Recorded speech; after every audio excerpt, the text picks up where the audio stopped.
बच्चों को छोड़ने आती है। क्या बोला आपने? अरे रुको रुको, तमाशा मत करो, सब लोग देख रहे हैं हमारी तरफ। मम्मी, मैंने कहा था ना पापा को मत लेकर आओ। दो इधर।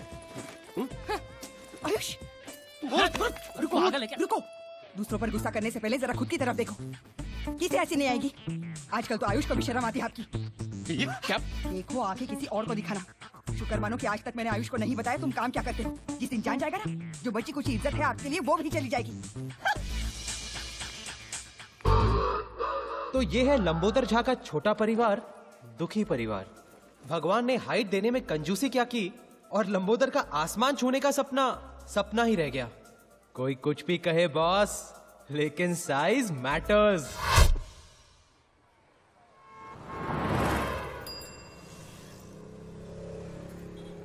हेलो, यू सब ठीक है ना? कैसे हो भाई? क्या कहा तुमने? अरे नहीं, वो बस यूं ही आप रोज की तरह लाइन में खड़े होते हैं, इसलिए मैंने आपको हाई कह तो दिया। इतने सारे लोग लाइन में खड़े हैं, इनको क्यों नहीं स्माइल किया, क्यों नहीं हाई किया? नहीं बस अरे क्या कर रहे हैं? अपने कम कद के फ्रस्ट्रेशन ने लंबोदर को कुछ ज्यादा ही अग्रेसिव बना दिया, और स्पेशली लंबे लोगों को देखकर तो उसका दिमाग कुछ ज्यादा ही खराब हो जाता। लेकिन लंबोदर की लड़ाई सिर्फ ऊंचे कद वालों से ही नहीं थी, अपनी किस्मत से भी थी। देखिए मिस्टर झा जी, मैंने आपकी कुंडली देखी है। हाँ। बाकी तो सब ठीक है, लेकिन अगर आपको आपके जीवन में कुछ परिवर्तन लाना है जी जी जी तो आपको आपके सरनेम का अंत में अक्षर जोड़ना होगा। जी जी जी, झा के बाद हाँ झा के बाद हाँ। चाहता है कभी न बीते चमकीले दिन, दिल चाहता है हम ना रहे कभी यारों के बिन, दिन भर वो प्यारी बातें, झूमे शामें गाए रातें, मस्ती में। लाइफ में ऊपर चढ़ने के लिए हम तीनों की एक कॉमन सीढ़ी है, आर्ट ऑफ लिविंग का क्लास। जिंदगी को जीना हम लोगों ने यहीं सीखा। हमारा आर्ट ऑफ लिविंग का क्लास मतलब दारू का खंबा और 3 ग्लास। जिंदगी जीने का इससे सही तरीका और क्या हो सकता है? ये ले भाई, कभी तो हाथ धोया कर। माँ बाप ने इतना भी नहीं सिखाया? सिखाया ना कि बेटा लंबोदर, हाथ पे सुसु नहीं करनी चाहिए। अरे फुल पैक किया डूड, फुल पैक किया। हाथ नहीं धोया तो तुम्हारे तो कहने लगा कि आपको आपके सरनेम के अंत में अक्षर जोड़ना चाहिए। क्या? जाके बात जाके बात। तो लंबोदर, अगर तेरा नाम फाइनल हो गया है तो नए नाम से बुलाए। जोक था यार। वो कहते हैं ना, क्या करेगा पांडु जब किस्मत ही है खराब खराब।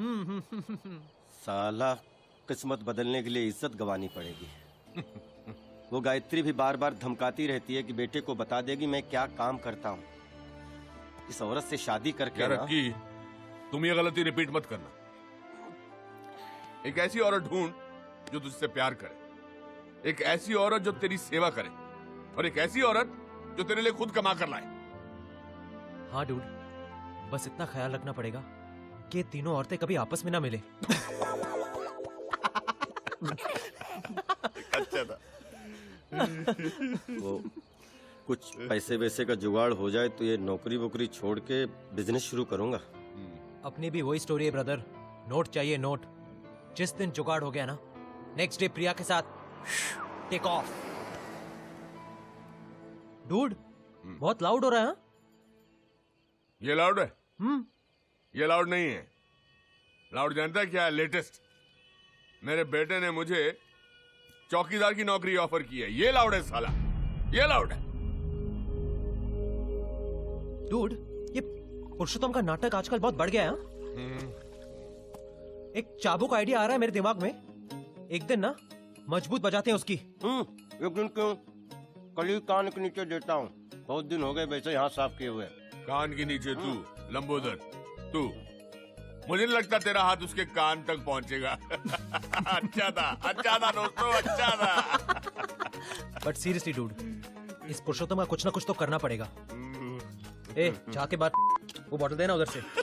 ये भी अच्छा था, अच्छा था।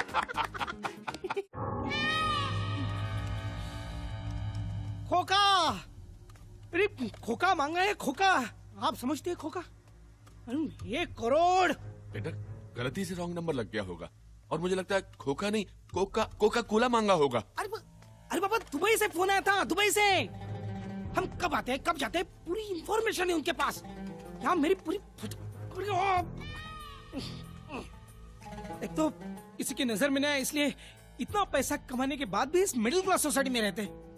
फिर भी पता नहीं कैसे फोन आ गया। आज की तारीख में बिल्डर होना ही गुनाह है। दवाई। हाँ। मैं तो कहती हूँ आपको पुलिस में जाना चाहिए। वाह, वो कंजूस रसिक लाल ने भी यही गलती की थी। आज स्वर्गलोक कंस्ट्रक्शन का मालिक खुद स्वर्ग में सेटल है। मैं कुछ साल धरती पे ही रहना चाहता हूँ। कुछ न कुछ करके ये 1 करोड़ मैनेज करना ही पड़ेगा।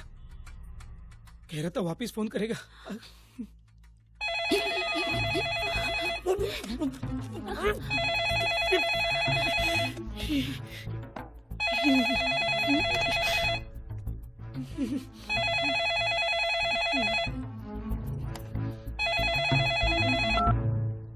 हेलो, ये चिरकुट हाय हेलो करने के लिए फिर से फोन नहीं किया। पैसे कब दे रहा है बोल। देखिए मैं पुरुषोत्तम का पिता बोल रहा हूँ, रमाकांत जोशी। दरअसल पुरुषोत्तम के पास इतने पैसे नहीं हैं। क्या नाम बोला तूने? जी, रमाकांत जोशी। आप पहले ईरानीवाड़ी में रहते थे क्या? जी हाँ, लेकिन अरे जोशी काका, मैं गजल उल रहमान, आपका गजलू। गजलू? अरे गजलू, गजलू बेटा, इतने सालों बाद। हाँ, याद है ना? अरे तुझे कैसे भूल सकता हूँ, तू तो बचपन से ही आउटलाइन का लड़का था। लेकिन इतना बड़ा गुंडा बनेगा ये कभी नहीं सोचा था, वो भी एनआरआई। क्या काका आप भी? अच्छा ये सब छोड़, ये बता कि तेरा गजलों का शौक अभी भी है कि नहीं? अरे वो कैसे छूट सकता है काका? अभी 2 दिन पहले ही मेरे घर पे जगजीत सिंह का प्रोग्राम रखा था ना। क्या बात कर रहा है? और क्या, पहले 3 गानों के लिए सर पर घोड़ा लगाना पड़ा, फिर बाद में वो मूड में ही छा गया। तू बिल्कुल नहीं बदला।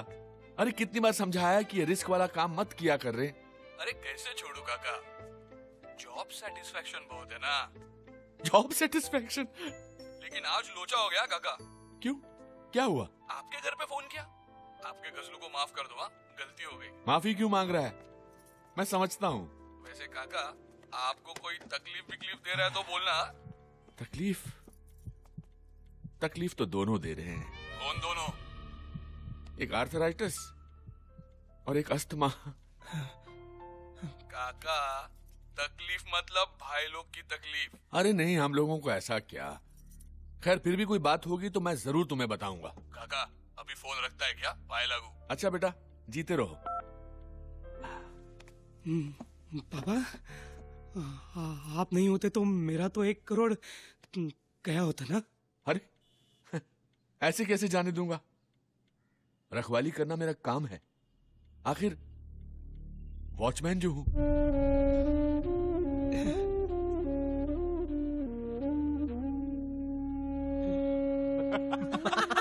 अरे मैं कह रहा हूं ना, पुरुषोत्तम की शक्ल देखने लायक थी, एकदम कोडेक मोमेंट। तो बोला बाबा आज के बाद मांग कर सिगरेट नहीं पिएंगे। ऑसम डूड, एकदम हाई फाई। तूने भी क्या आवाज निकाल कर बात किया?